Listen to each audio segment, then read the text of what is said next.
Zéro déchet au boulot. Bienvenue dans le podcast qui vous accompagne vers le zéro déchet au travail.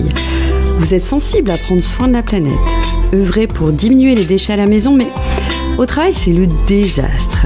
Gâchis de papier, d'emballage, indifférence des collègues, vous vous sentez démuni face à l'ampleur de la tâche. Alors, bonne nouvelle, ce podcast s'adresse à tous ceux qui souhaitent avancer de manière positive et concrète dans une démarche de diminution des déchets en entreprise.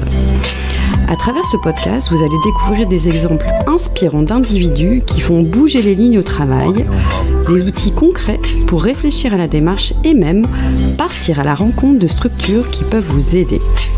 Allez, place au sujet du jour. Bonjour et bienvenue pour ce nouvel épisode. Aujourd'hui, je vais vous présenter un nouvel outil de sensibilisation des collaborateurs dédié à la question des déchets. Vous connaissez peut-être la fresque du climat. Si ce n'est pas le cas, allez la découvrir en écoutant l'épisode 14. Sachez qu'il existe des dizaines de fresques qui en sont inspirées, comme la fresque du numérique, la fresque des océans ou encore la fresque de la mobilité. Aujourd'hui, j'ai invité Cédric Loy, qui a conçu avec son équipe Green Donut la fresque des déchets. Bonjour Cédric. Bonjour Sophie, bonjour à toutes, bonjour à tous. Alors si je ne me trompe pas, la fresque des déchets a été créée en 2018 par un collectif de 6 personnes regroupées en une association intitulée Green Donut. Votre projet remporte un vif succès. Plus de 2600 participants en France ont vécu une fresque déchets et les moindres dates transmises sur votre site sont prises d'assaut. Avec votre outil, vous œuvrez notamment aux côtés de Zero Waste France. Vous intervenez aussi auprès d'étudiants comme l'école de commerce l'EDEC ou encore même des entreprises emblématiques comme Too Good To Go. Ce que je vous propose, Cédric, c'est de nous faire découvrir l'histoire de la fresque des déchets, mais aussi son utilisation possible en milieu professionnel. On y va ? Oui. Alors, dans un premier temps, je vous propose de vous présenter et ainsi que votre association Green Donut.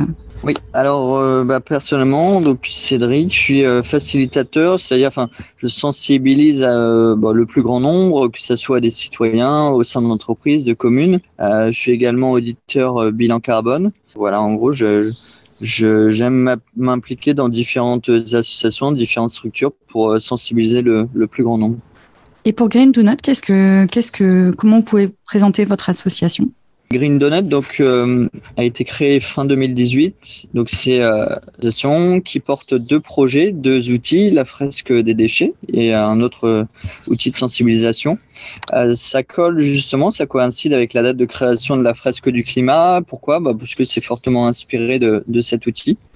Donc ça a été co-créé par 6 personnes, 6 cofondateurs qui étaient à l'époque collègues et qui ont vu la puissance de l'outil de sensibilisation à la fresque du climat et qui ont voulu justement le déployer, réutiliser le même format mais sur la thématique très spécifique des déchets. Donc on est à ce jour au sein de Green Donut une petite dizaine bénévoles pour déployer l'outil, pour le mettre à jour, etc. Et comment vous avez fait concrètement pour passer d'une fresque climat à une fresque déchets ?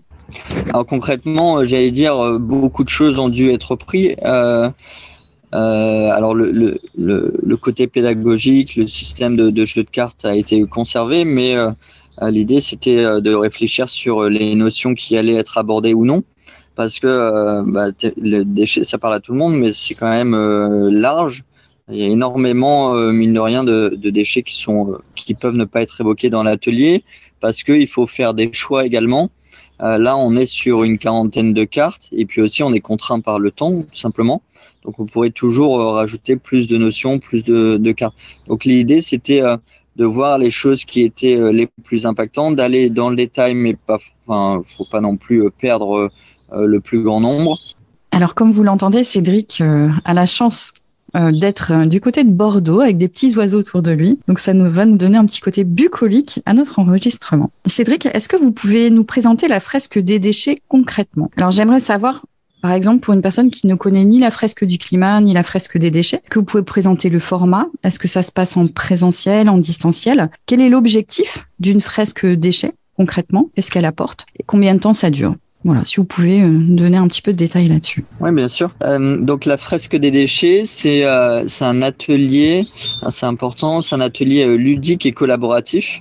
Les mots ont tout leur poids et tout leur sens. Ludique dans le sens où les participants vont passer un bon moment. Alors c'est des thématiques un peu graves et pas forcément toujours joviales, mais l'idée c'est quand même que les participants pensent pas pendant à 2h30 qu'ils soient chargés mentalement, mais qui passent un bon moment parce que ça permet d'autant plus d'assimiler. Donc c'est le côté ludique. Après collaboratif, c'est pas du tout un cours magistral où pendant 2h30 les participants vont s'asseoir et vont écouter l'animateur, mais à l'inverse c'est eux qui vont créer leur fresque.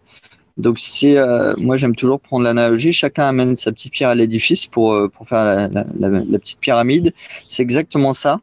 C'est que c'est les participants qui créent leur fresque. L'idée de la poterie, ils la façonnent pendant 2h30.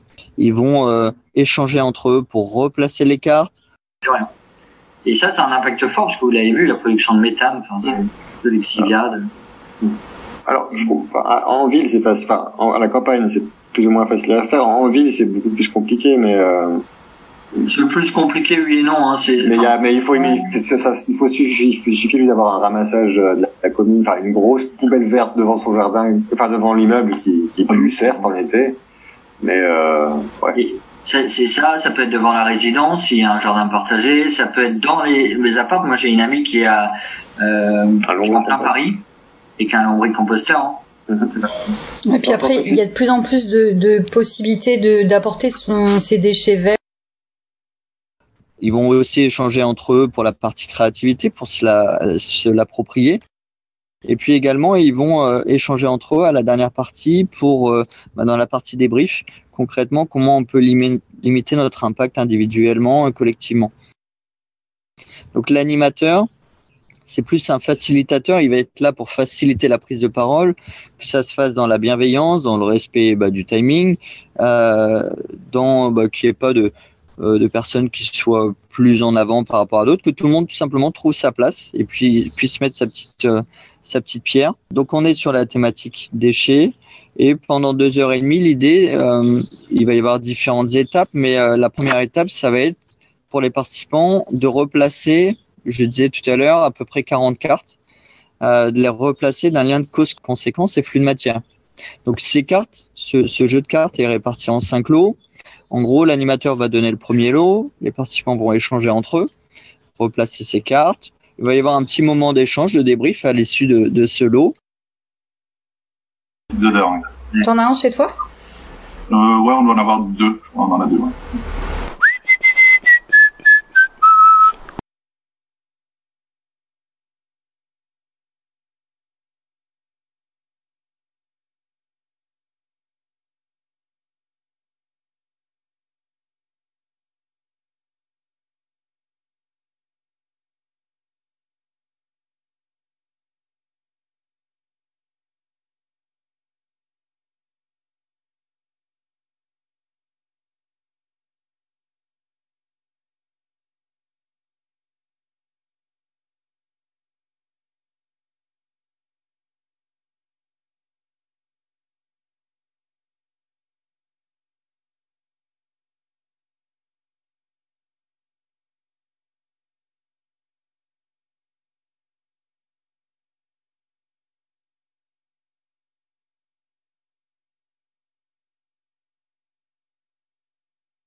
Et puis, on passera comme ça de lot en lot jusqu'à la fin du lot 5 pour l'idée, comme je le disais tout à l'heure, de poterie de façonner au fur et à mesure sa fresque qui va s'agrandir et qui va se personnaliser. Et à la fin de la réalisation de la fresque, il y a un temps de débrief. Qu'est-ce qui s'y passe pendant ce temps de débrief ? C'est ça, exactement. Donc, je disais, l'atelier au total dure 2h30. La fresque en tant que telle, on est un peu plus, on est sur à peu près 1 heure. À l'issue de ça, on a une partie créativité où les participants vont personnaliser la fresque, c'est-à-dire trouver un titre, colorier, dessiner, s'exprimer tout simplement, pour assimiler toutes les notions qu'ils ont vues pendant 1 heure et puis aussi pour décompresser un peu.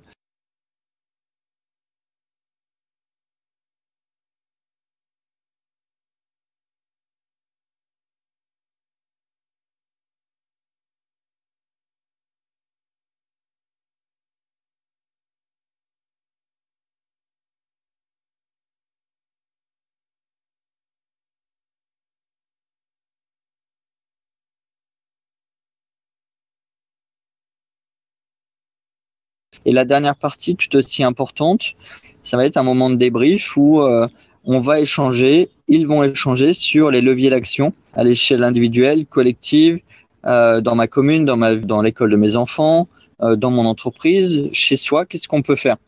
Donc c'est pour éviter le yaka faucon, il faudrait que, mais voilà, là c'est plus un moment d'échange et de partage sur, moi dans ma petite commune, il y a ça qui se fait, je trouve ça génial. Moi, j'ai rencontré ça comme difficulté, mais j'ai vu un collègue qui a mis ça en place.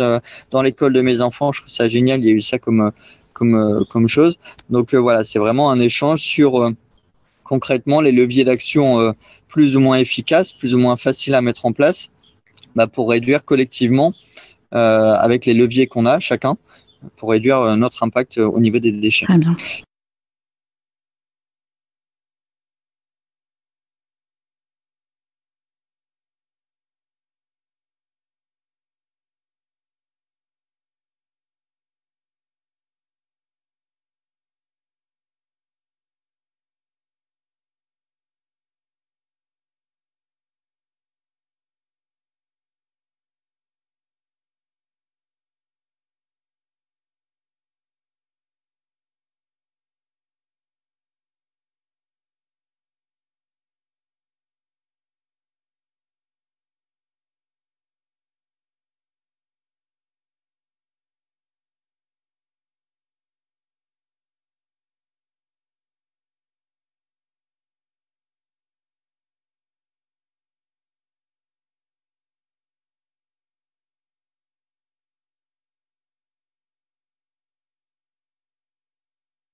On fait un mot de clôture, ça vous va?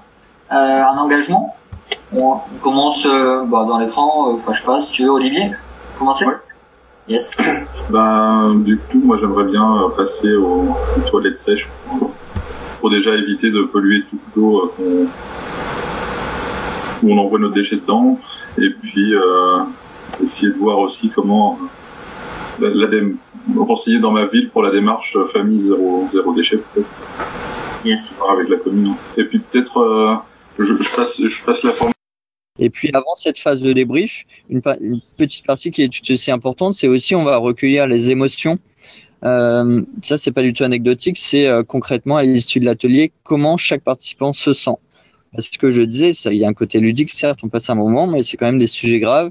Et les émotions, on peut pas les juger, il n'y a pas de bonnes ou mauvaises émotions. Ça dépend de plein de choses, de notre sensibilité, notre expérience, de notre âge, de notre vécu, de plein de choses. Et certains peuvent être dans l'angoisse, vraiment dans la tétanisation. Certains peuvent être dans la colère, la rage, la colère. Et puis d'autres peuvent être dans l'acceptation. Voilà. Donc ça, c'est important d'en parler, de faire un tour de table. Pour pas laisser les participants, mine de rien, repartir chacun de son côté. Certains se dire, écoute, de toute façon, c'est peine perdue, on n'y arrivera pas, donc on va augmenter les robinets à fond. Donc voilà, l'idée, c'est vraiment d'échanger et que tout le monde aient eu l'opportunité justement de s'exprimer sur cette partie-là. Vous avez réalisé de nombreux ateliers. Qui étaient les participants et qu'est-ce qui ressort de ces ateliers? Alors, c'est important de dire, c'est que l'atelier de la fraise des déchets, il s'adresse vraiment à tout le monde, quel que soit l'âge, le sexe, le cursus professionnel, les études qu'on a fait. Il n'y a pas du tout de barrière. Moi, je dis souvent, faut pas avoir fait bac+5 ou bac+8 pour participer à un atelier, voire même de devenir animateur. On travaille pas forcément les animateurs dans le secteur des déchets. Donc, ça s'adresse à qui? À tout le monde, que ça soit des citoyens. Donc, ça peut être en version en ligne. Moi, je l'ai aussi. Donc, j'anime beaucoup d'ateliers pour des citoyens en ligne, mais aussi en présentiel. Sur Bordeaux, j'ai animé par exemple plusieurs fois au niveau d'une shop zéro déchet. Ça se prête bien. En fait, il faut trouver un lieu partenaire, une maison des associations, un commerce vrac, voilà. Je l'ai aussi animé et les animateurs peuvent déployer l'outil dans des entreprises. Voilà, moi j'ai déjà animé auprès de d'EDF, des RTE également, mais aussi plus récemment au niveau d'un tribunal judiciaire, au niveau des employés. Donc voilà, c'est vraiment toute personne. En fait, on est tous impactés, mine de rien, et on a tous des déchets, qu'on soit citoyen, qu'on soit salarié, employé, d'une petite entreprise, d'une grande. Les sources, les causes, elles sont toujours là, alors, un peu différentes, mais elles sont toujours là. Et puis les conséquences, elles restent plus ou moins les mêmes. Puis pour finir, un dernier public possible et auprès duquel j'ai animé aussi, c'est au niveau des communes, parce que c'est pareil, c'est un levier d'action important. Les communautés de communes qui souhaitent à la fois participer à l'atelier, voire se former, parce que elles ont la thématique, justement, elles doivent gérer les flux de déchets. Donc l'idée, c'est de comprendre vraiment l'ensemble de tous les déchets, l'impact de chacun de nos déchets, de chacune des filières de traitement, de collecte. L'idée de la fresque, je l'ai pas dit tout à l'heure, mais c'est pas de faire un focus sur le plastique. Voilà, c'est pas top le plastique, on passe à autre chose. Alors ça a des effets pervers. Je dis pas le contraire, le plastique, mais en fait c'est de comprendre l'ensemble de la chaîne de valeur, l'ensemble des différents types de déchets, l'ensemble des différents types de traitement, de collecte. Il y a toujours des avantages et inconvénients à chaque système de traitement. Donc voilà, l'idée c'est que l'ensemble des participants, je disais tout à l'heure, on a tous des leviers d'action et des manettes différentes. On est citoyen, on en a un. On est une entreprise, on a d'autres leviers d'action. Et on est une commune, on a d'autres leviers d'action. En fait, il ne faut pas se regarder chacun l'un l'autre et dire c'est pas à moi d'agir, c'est à toi. On a tous des leviers d'action différents et l'idée c'est on est aux manettes, on les actionne. Et voilà, tous dans le but commun, mine de rien, de toute façon les conséquences vont être plus ou moins les mêmes pour tout le monde. Est-ce que vous avez des exemples, des anecdotes de réussite à nous partager de structures qui sont mobilisées après avoir vécu une fresque? J'ai des anecdotes. Il y a des anecdotes, c'est que typiquement, ça peut être comme exemple la sensibilisation d'un COMEX ou d'un CODIR au sein d'une entreprise, et puis après que l'entreprise veut le déployer à l'échelle de l'ensemble des salariés. Donc ça, c'est un bel exemple, ça fait toujours plaisir. Après, autre chose, plus récemment, par exemple, c'était j'ai animé au sein d'une commune auprès d'élus qui, les élus m'ont tous remercié, étaient vraiment très satisfaits. Et un élu m'a envoyé un mail personnel pour me dire que justement, il souhaitait se former pour après déployer au sein de l'école de ses enfants, voilà, dans son entourage. Donc c'est pareil, d'autres exemples, c'est des personnes qui nous sollicitent parce qu'elles ont entendu parler de l'atelier par leur enfant. L'atelier se faisait dans leur école et qu'ils souhaitent y participer personnellement, voire faire participer leurs collègues. Donc moi j'adore ça, c'est l'effet vraiment boule de neige où on sème des petites graines et puis voilà, il y a toujours des connexions qui se font. C'est la meilleure des récompenses. Moi je dis souvent, c'est quand on a des retours positifs et puis que certaines personnes entendent parler de l'atelier, souhaitent y participer, voire même souhaitent se former. C'est la meilleure des choses. Mmh. On fait un mot de clôture, ça vous va? Un engagement. On commence dans l'écran. Je sais pas si tu veux, Olivier, commencer. Ouais. Yes. Du coup, moi, j'aimerais bien passer aux toilettes sèches pour déjà éviter de polluer toute l'eau où on envoie nos déchets dedans, et puis essayer de voir aussi comment renseigner dans ma ville pour la démarche famille zéro déchet peut-être. Yes. Avec la commune. Et puis peut-être je passe la formation pour être animateur fresque du climat, donc pourquoi pas peut-être passer celle pour fresque des déchets aussi. Moi, c'était surtout pour le partager dans mon entreprise et puis pour le partager peut-être aussi dans l'école, enfin le collège de mon fils ou auprès d'amis. Donc ce serait intéressant. Super, merci Olivier. David, tu peux y aller?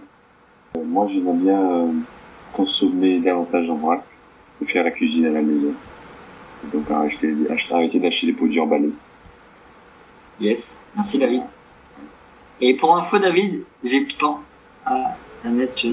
pensé à ça dès que tu es arrivé tout à l'heure, c'est qu'il y a un animateur formé en Guadeloupe.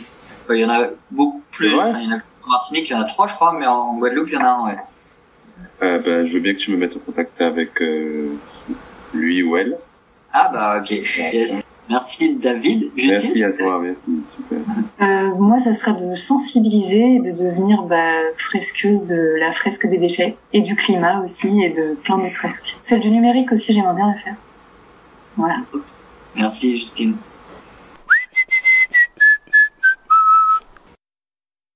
Je dis souvent aussi, c'est que en fait, il y a l'effet, je le disais tout à l'heure, l'effet boule de neige, et chacun a un flocon en fait, et puis voilà, l'idée c'est de s'agglutérer, se conglomérer pour déployer le plus rapidement possible et au plus grand nombre. Alors vous proposez différents formats de fresques des déchets, est-ce que vous pouvez nous les présenter ?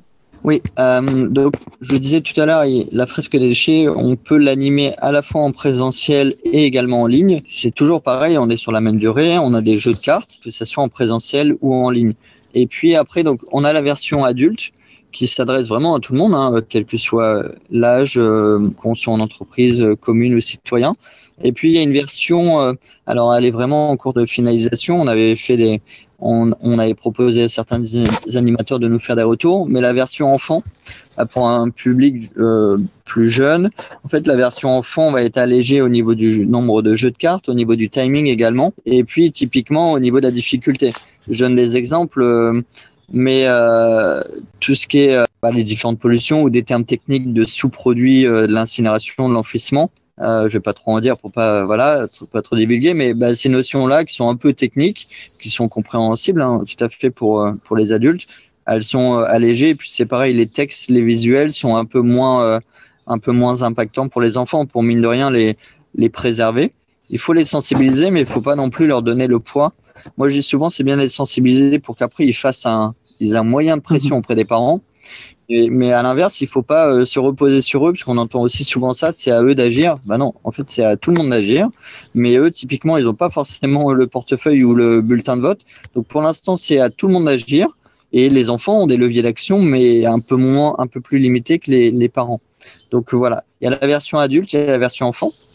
Je le disais, il y a la version présentielle, il y a la version en ligne. Et puis aussi, il y a la version quiz, dans le sens où, je le disais tout à l'heure, l'atelier dure 2h30. Donc voilà, on est autour d'une table pendant ce temps-là. La version quiz, elle va être là plus pour un festival, dans un parc, sur une place publique.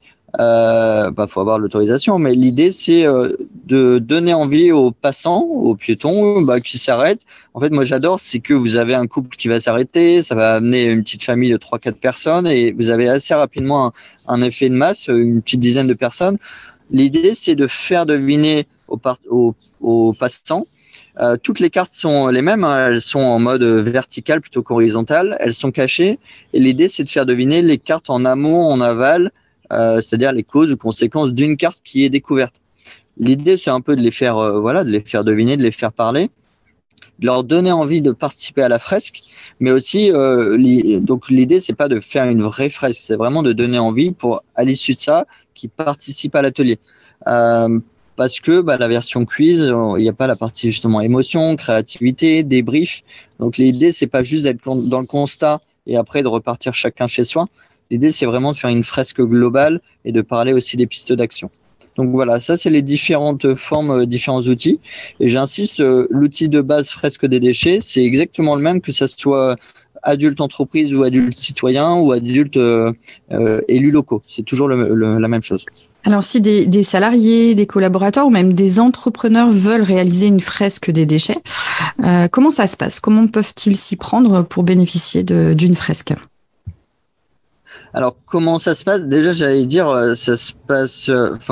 Beaucoup d'entreprises nous sollicitent parce que l'atelier, je disais tout à l'heure, c'est un atelier de sensibilisation ludique et collaboratif, mais typiquement, c'est très bien pour des ateliers de team building. Ça renforce la cohésion de groupe, ça renforce l'écoute, le partage, l'écoute active, tout en apprenant des choses et aussi en potentiellement, à la suite de ça, avoir des impacts sur l'entreprise, sur les coûts, parce que voilà, donc d'avoir des leviers sur ça, et puis d'accompagner, d'expliquer des changements qui souhaitent être mis en place dans l'entreprise. C'est toujours bien d'expliquer en amont plutôt que ça soit pas compris, soit mal compris. Donc ça s'y prête très bien. Et comment les entreprises peuvent faire? Soit tout simplement elles nous contactent au sein de Green Donut, elles vont sur notre site internet et elles peuvent nous envoyer un mail. Elles peuvent aussi soit me contacter par l'interview, par le podcast. L'idée c'est que quelle que soit la structure, le domaine d'activité, la taille de la structure, dans tous les cas, c'est possible. Il n'y a pas du tout de limitation au niveau du nombre. Un animateur va pouvoir sensibiliser un certain nombre de participants. Certes, moi, j'ai des exemples. J'ai des entreprises actuellement qui souhaitent pour 80 personnes sensibiliser. Il n'y a pas du tout de problème. Il faut juste avoir le nombre adapté d'animateurs, d'animatrices, et voilà. Donc ça veut dire que vous avez, j'imagine, une liste de personnes formées à la fresque un peu partout en France que vous sollicitez en fonction des demandes des entreprises. Voilà, oui, c'est exactement ça. Comment ça se passe la formation? En fait, l'idée c'est quand même de participer à l'atelier. La première étape, c'est normal avant de devenir animateur, de savoir de quoi on parle. Donc pendant 2h30, l'idée c'est de participer à l'atelier. Et à l'issue de ça, on peut se former à l'animaation pendant 2 heures. Je sais pas, on va peut-être en parler plus. Oui, on peut en parler maintenant pour expliquer comment on devient animateur. Comment on devient animateur? Donc, pendant 2 heures, à l'issue d'avoir participé à un atelier, pendant 2 heures, le formateur, ce qui va être vu pendant la formation, c'est déjà la genèse de l'outil, dans quel contexte il a été créé, pourquoi. La posture de l'animateur, c'est important. Qu'est-ce qu'il doit faire, pas faire, dire, pas dire. Enfin voilà. Et puis aussi les étapes clés de la fresque. J'insiste, la formation, c'est pas de faire à l'issue des 2 heures des experts des déchets. Ça serait prétentieux de dire ça, mais c'est de faire pas des experts, mais en tout cas des sachants de l'animation de l'outil. Parce que l'outil, je disais, il y a un effet boule de neige et c'est pas pour rien qu'on a plus de 3000 participants. Si on prend l'exemple de la fresque du climat qui sont à plus de 500 000 participants, c'est pareil, c'est pas fait, c'est pas comme ça au hasard. C'est qu'il y a des choses qui sont importantes et impactantes. On voit tout ça pendant la formation. On refait aussi une fresque accélérée pendant une vingtaine de minutes. Voilà, l'idée, c'est vraiment, ça s'adresse à tout le monde tout le monde peut se former à l'animation. Et après, pour revenir à la question tout à l'heure, on est à plus de 200 personnes formées à l'animation. De toute façon, c'est France métropolitaine et Dom-Tom. D'ailleurs, on a beaucoup en Dom-Tom. Et l'idée, c'est que après, on actionne le réseau. On a des échanges entre l'ensemble des animateurs. Si on a une demande, que ce soit à Lyon, à Lille, à Paris, voilà. Je disais, on est à plus de 200 animatrices, animateurs formés. Donc, on trouve toujours quelqu'un, que ce soit pour des festivals, pour une entreprise, quelle que soit la taille de l'événement. Donc, vous avez parlé de la durée, donc c'est 2 heures. Et ensuite, l'investissement financier pour réaliser cette formation. Alors, c'est bien de parler de ça au niveau financier. J'ai parlé que l'outil se déploie dans différentes structures, que ce soit citoyens, associations, collectivités et entreprises. Il n'y a pas du tout de tabou avec le fait que les tarifs vont être différents, que ce soit pour un citoyen, une commune ou une entreprise. Voilà, c'est pas juste qu'on fait du déni de faciès, c'est que chacun a des leviers différents, je le disais tout à l'heure. Et puis aussi, l'association pas reconnue d'utilité publique, donc il faut bien qu'elle se rémunère. Donc voilà, j'ai oublié Donc il y a des tarifs différents en fonction du statut, c'est ça? Oui, c'est ça. Donc pour un citoyen, on est sur 35 € pour la formation. Après, pour un déploiement en entreprise, on est sur des tarifs sur devis, on échange, etc. Mais on n'est pas sur ces tarifs-là. Après, voilà, l'idée, c'est que les entreprises nous contactent ou contactent un animateur, un formateur pour ça. Très bien. En tout cas, pour les citoyens, on est sur 35 € par participant. Okay. Green to Note est une association à but non lucratif. Avez-vous des besoins? Alors, je pense en termes de soutien financier, pourquoi pas de bénévolat, mécénat de compétences. En bref, comment pouvons-nous vous aider? C'est sûr que dans tous les cas, on dit souvent l'argent est le nerf de la guerre, c'est que l'association n'est pas reconnue d'utilité publique et on n'a pas d'aide actuellement. Donc, comment l'association perdure, c'est avec les animateurs quand ils interviennent dans les entreprises, payent une rétribution. Enfin voilà. Donc, c'est sûr que un don, enfin on va pas cracher dessus. Green Donuts, on peut aider l'association en faisant un don directement via le site de l'association. Après, les dons peuvent être différents. Ça peut être un don en argent, certes, mais ça peut être un don justement en temps ou juste en intention. C'est-à-dire, je parlais tout à l'heure de l'effet boule de neige et mine de rien, on peut juste entre guillemets écouter ce podcast de dire ouais c'est des chouettes tips ceux-là où l'atelier est pas mal et voilà et puis arrêter le podcast. Où on peut être un peu plus actif et typiquement soit partager le podcast, partager l'atelier, le fait que l'atelier existe. On peut même participer à l'atelier. Ça coûte que 2h30, donc voilà, c'est 2h30 dans une vie, c'est pas grand chose, mine de rien. Participer, relayer après sur les réseaux sociaux, en parler autour de soi. C'est pas du tout anecdotique ça, hein, c'est vraiment, je disais tout à l'heure, mais l'effet boule de neige, c'est comme ça qu'on y arrive.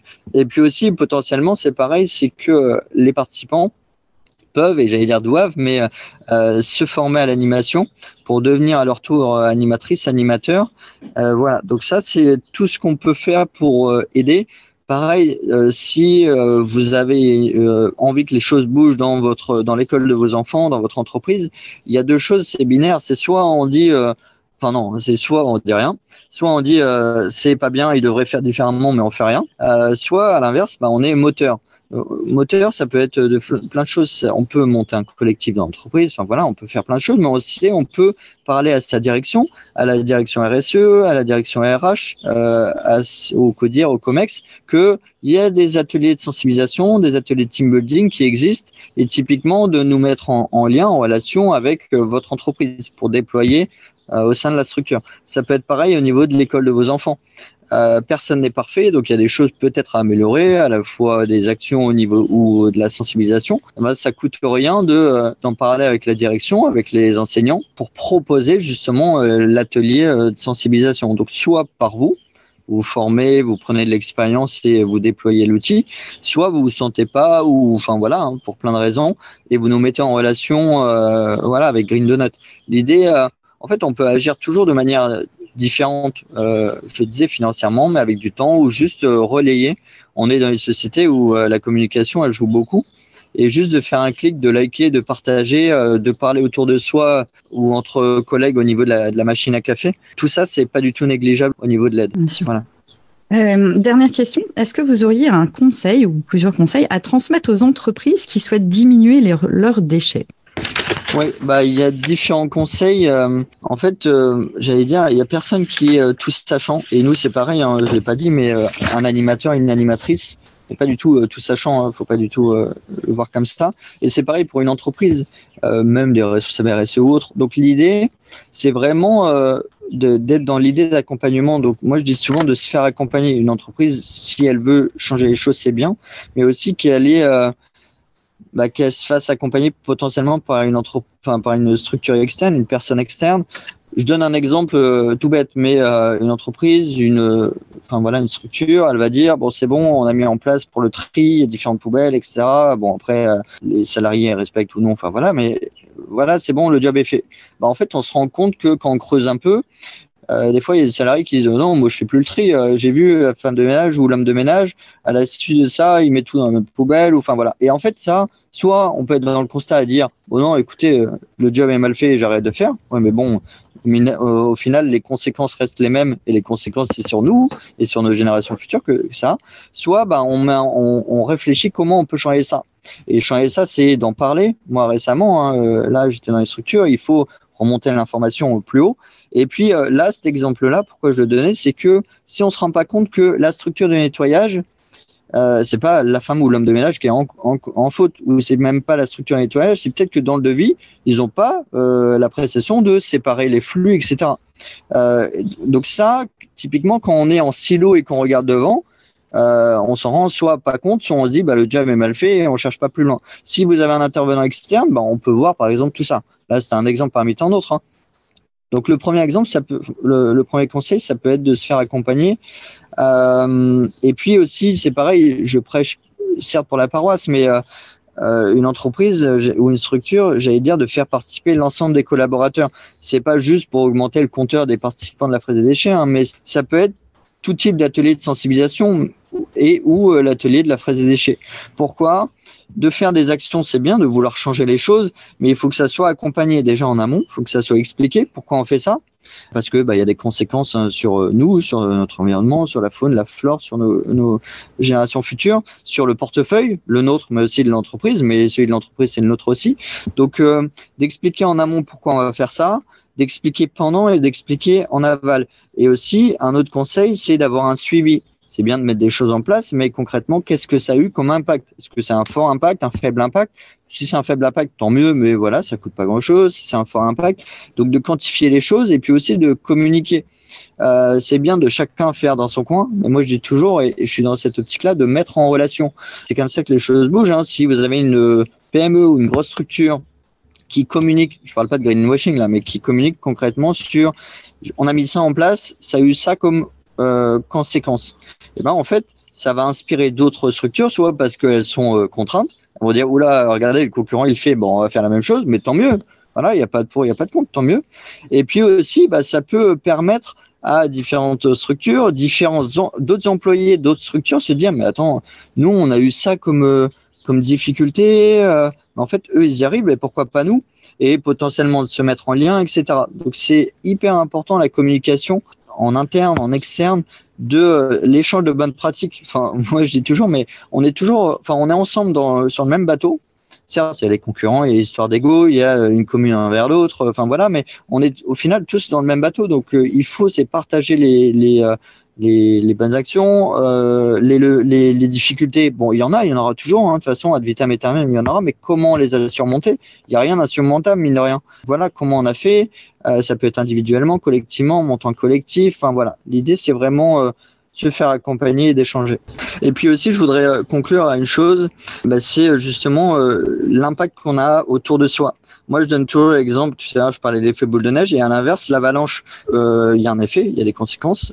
Et chaque flocon peut se dédouaner et dire c'est pas de ma faute. Certes, c'est pas de la faute d'un flocon, mais c'est la faute du collectif. Et à l'inverse, je parlais d'effet boule de neige, c'est la même chose, c'est que chaque flocon amène à créer la boule de neige, c'est l'effet collectif. Donc voilà, c'est binaire, mais c'est soit on regarde devant soi et on dit le voisin ne fait pas, l'entreprise à côté ne fait pas, ou alors justement on se met ensemble collectivement pour agir dans un même but et voilà. De toute façon, dans tous les cas, ça nous impactera nous tous ensemble.